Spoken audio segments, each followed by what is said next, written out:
Hello friends, welcome to my channel. आज की इस वीडियो में हम लोग पढ़ने वाले हैं भक्ति काल की राजनीतिक, सामाजिक एवं सांस्कृतिक पृष्ठभूमि पर प्रकाश डाले इस क्वेश्चन का आंसर कैसे लिखना है, इसके बारे में आज हम लोग डिस्कस करेंगे। और ये प्रश्न आपके बोर्ड परीक्षा में कुछ इस तरीके से भी आ सकता है फ्रेंड्स। भक्ति काल की पृष्ठभूमि पर विस्तृत निबंध लिखिए। ये दोनों क्वेश्चन सेम ही हैं और इसका आंसर भी सेम ही होगा। और ये प्रश्न हमारे लिए बहुत ही इंपॉर्टेंट हो जाता है क्योंकि ये 2019 में पूछा गया था फ्रेंड्स। और एग्जामिनर एक क्वेश्चन को बार बार रिपीट करता है और आपके 20 मार्क्स का ये क्वेश्चन पूछा जाता है। तो किस तरीके से लिखना है आइए देखते हैं। तो फ्रेंड्स, सबसे पहले आपको प्रस्तावना का हेडिंग डालना है। उसके बाद आपको लिखना है सन 1318 ईस्वी से 1643 ईस्वी तक के कालखंड को हिंदी साहित्य में भक्ति काल की मान्यता दी जाती है। और भक्ति काल का ये कालखंड कहीं कहीं आपको 1375 से 1700 ईस्वी तक भी देखने को मिलता है, लेकिन मैंने आचार्य रामचंद्र शुक्ल का जो निर्धारण था 1318 से 1643 ईस्वी भक्ति काल का, वही मैंने आपको यहाँ पे बताया है। ठीक है फ्रेंड्स, इस काल को पूर्व मध्यकाल तथा हिंदी साहित्य का स्वर्ण युग भी कहा जाता है। कारण इस युग में एक से बढ़कर एक कवि हुए हैं, जैसे कबीरदास, तुलसीदास, मलिक मोहम्मद जायसी, रहीम, रसखान, मीराबाई, सूरदास आदि।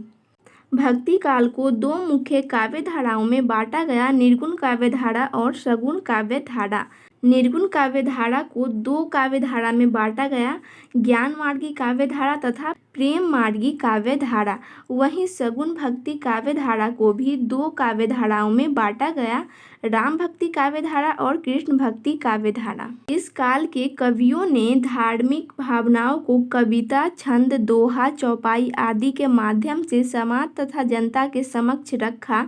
इस काल के कवियों ने तत्कालीन सभी समस्याएं जैसे सामाजिक, राजनैतिक, धार्मिक, सांस्कृतिक, आर्थिक लगभग सभी समस्याओं को अपने काव्य का विषय बनाया, जिनमें सबसे प्रमुख थी ईश्वर की भक्ति। आगे संपूर्ण भक्ति काल की प्रमुख प्रवृत्तियां विस्तार पूर्वक निम्नलिखित हैं।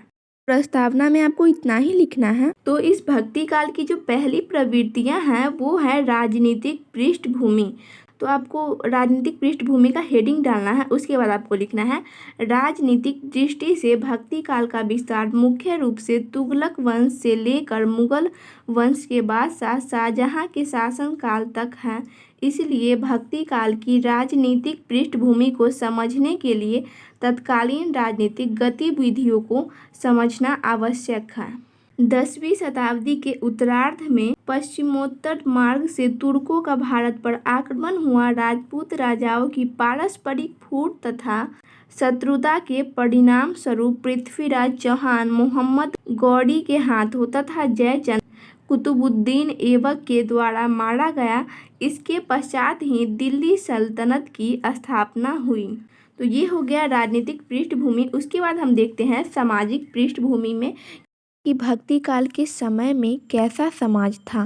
तो आपको सामाजिक पृष्ठभूमि का हेडिंग डालना है एंड उसके बाद लिखना है तुर्कों के द्वारा भारत में शासन कायम करने से लेकर शाहजहां तक के राजनीतिक इतिहास में सबसे महत्वपूर्ण तथ्य केंद्रीकृत शासन व्यवस्था है। तुर्कों के पतन और मुगल साम्राज्य के स्थापित होने के बीच के कुछ वर्षों को छोड़ दे तो पूरा उत्तर भारत एक केंद्रीकृत शासन व्यवस्था के अधीन रहा। कभी कभी तो साम्राज्य का विस्तार दक्षिण भारत और बंगाल तक फैल गया। केंद्रीकृत और स्थिर शासन का अर्थ व्यवस्था पर सबसे अच्छा प्रभाव पड़ता है। इसे हम उत्तर भारत के संदर्भ में भी देख सकते हैं। उसके बाद फिर से आपको पैराग्राफ चेंज करना है एंड लिखना है तुर्कों ने शासन व्यवस्था को सुचारू रूप से चलाने के लिए केंद्रीय प्रशासन और स्थानीय प्रशासन की व्यवस्था की। आय और व्यय का हिसाब रखने के लिए अधिकारियों की नियुक्ति की गई। साम्राज्य को विभिन्न सूबों में बांटा गया और फिर सूबों को भी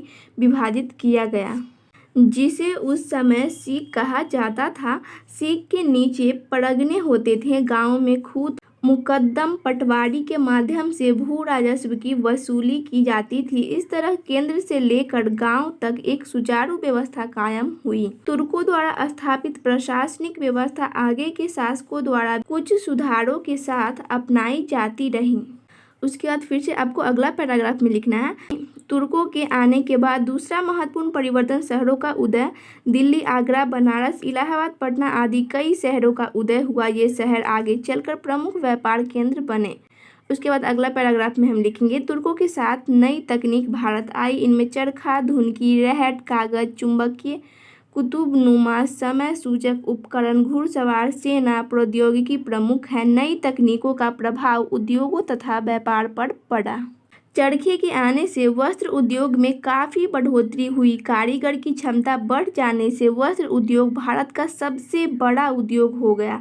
इस दौर में सड़कों के निर्माण का कार्य बड़े पैमाने पर हुआ। उसके बाद आपको फिर से पैराग्राफ चेंज करना है। इस बार हम लिखेंगे कि गांव में किसानों की क्या आर्थिक स्थिति थी उसके विषय में। गांव के किसानों की आर्थिक स्थिति अच्छी नहीं थी। बार बार उन्हें अकाल का सामना करना पड़ता था। सिंचाई के साधनों, रहट आदि के आने से उत्पादन में बढ़ोतरी हुई और गांव के लोग वस्त्र उद्योग से जुड़े। फिर भी स्थिति में कोई परिवर्तन नहीं हुआ। कई बार तो किसानों ने विद्रोह भी किया, लेकिन विद्रोह को बुरी तरह से कुचल दिया जाता था। उसके बाद आपको लिखना है, तुलसीदास के साहित्य में यह पीड़ा मौजूद है। अकाल और भूख की पीड़ा का मार्मिक चित्रण तुलसीदास ने किया है। कली बाढ़हि बाढ़ दुकाल पड़े, बिनु अन्न दुखी सब लोग मरे। एक और उदाहरण हम देखते हैं ग्रामीण चेतना के विषय में तुलसीदास जी क्या कहते हैं। तुलसीदास ग्रामीण चेतना के कवि हैं। इनका साहित्य तत्कालीन ग्रामीण समाज की दशा का दस्तावेज है। वो कहते हैं, खेती न किसान को भिखारी को न भीखवली, बनिक को न बनिज, न चाकर को चाकरी, जीविका विहीन लोग सिद्ध मान, सोच बस कहे एक एकन सो कहाँ जाई काकड़ी। यानी उस समय के किसान को न खेत था, न भिखारी को भीख मिल रहा था और न बनियों का व्यापार चल रहा था, और जो नौकरी करने वाले थे उन्हें नौकरी भी नहीं मिल रही थी, यानी कि चाकरी नहीं मिल रही थी, और सभी लोग बिना जीविका के थे। उनके पास कोई भी जीविका के लिए कोई साधन नहीं था। ये तुलसीदास जी लिखते हैं, ठीक है। उसके बाद फ्रेंड्स एक पैराग्राफ और हम देखेंगे सामाजिक पृष्ठभूमि में। उसके बाद हम देखेंगे सांस्कृतिक पृष्ठभूमि को, ठीक है। तो आपको लिखना है, जमींदारों के द्वारा किसानों का शोषण होता था। उस समय के ऐसे किसान जिनके पास अपनी जमीन थी, कठिन जीवन के बावजूद खाने की और दूसरी साधारण आवश्यकताओं को पूरा करने में समर्थ थे, किंतु भूमिहीन किसानों, दस्तकारों और निचली श्रेणी के काम करने वालों की दशा और भी दयनीय थी। दरिद्रता का दुख तुलसीदास की निम्नलिखित पंक्तियों में देखा जा सकता है, नहीं दरिद्र सम दुख जग माही। उसके बाद आपको अगला हेडिंग डालना है सांस्कृतिक पृष्ठभूमि का, और आपको लिखना है, तुर्कों का आगमन तथा दिल्ली सल्तनत की स्थापना विकास और खलबली दोनों साथ लेकर आया। विजय के आरंभिक चरण में अनेक शहरों को लूटा गया और मंदिरों को तोड़ा गया। कई मंदिरों को तोड़कर मस्जिद में परिवर्तित कर दिया गया। भक्ति साहित्य में भारतीय संस्कृति और आचार विचार की पूर्णतः रक्षा हुई है। भक्ति काव्य जहाँ उच्चतम धर्म की व्याख्या करता है, वहाँ उसमें उच्च कोटि के काव्य के दर्शन होते हैं। रस की दृष्टि से भी यह काव्य उत्कृष्ट है। यह साहित्य एक साथ हृदय, मन और आत्मा की भूख को तृप्त करता है। इस काल का साहित्य स्वान्तः सुखाय है। यह तथ्य भी उल्लेख्य है कि इस युग के संतों, भक्तों एवं काव्य रचिताओं का उद्देश्य साहित्य सृजन न होकर ईश्वर भक्ति था। कविता उनका साध्य नहीं, साधन थी। इस प्रकार भक्ति काल की इन साहित्यिक परिस्थितियों ने भक्ति साहित्य के सृजन हेतु भूमिका का निर्वहन किया। उसके बाद अगला पैराग्राफ आपको लिखना है, सांस्कृतिक दृष्टि से इस काल में पूर्ववर्ती समस्त धर्म साधनाएं अपने रूप में बनी रही। शैव, शाक्त, भागवत और गाणपत्य जैसे प्रमुख धर्मों में ज्ञान, योग, तंत्र और भक्ति की प्रवृत्तियों का समन्वय होने लगा। योग का प्रभाव बढ़ा। शैव व शाक्त, राम एवं शिव, ज्ञान एवं भक्ति, योग एवं प्रेम आदि में समन्वय का बेहतरीन कार्य हुआ, जिसकी प्रतिध्वनि हम इस काल के सर्वोत्कृष्ट महाकवि तुलसीदास में देख सकते हैं। उसके बाद फ्रेंड आपको अगला पैराग्राफ लिखना है, समन्वयकता की यह महान प्रवृत्ति धर्म के साथ साथ मूर्ति एवं वास्तुकलाओं में भी सतत प्रहमान रही। विभिन्न मंदिरों की स्थापत्य कलाओं में हम भारतीय एवं मुगल शैली का उत्कृष्ट समन्वय देख सकते हैं। अगर आप चाहते हैं तो आप इसका हेडिंग भी बना सकते हैं, जैसे कि यहाँ समन्वय की बात है तो आप समन्वयकता का हेडिंग लिख सकते हैं यहाँ पे कि हमें इस काल में समन्वय की भावना देखने को मिला, तो समन्वय की भावना हेडिंग हो सकता है। ठीक है, अगर आप पैराग्राफ में लिखना चाहते हैं तो पैराग्राफ में भी लिख सकते हैं, जैसे कि मैंने बताया। ठीक है फ्रेंड, जैसे आप चाहे वैसे लिख सकते हैं इसको। उसके बाद अगला पैराग्राफ में हम लिखेंगे संगीत, चित्र एवं भवन निर्माण कलाओं में भी दोनों संस्कृतियों का श्रेष्ठ समन्वय हुआ है।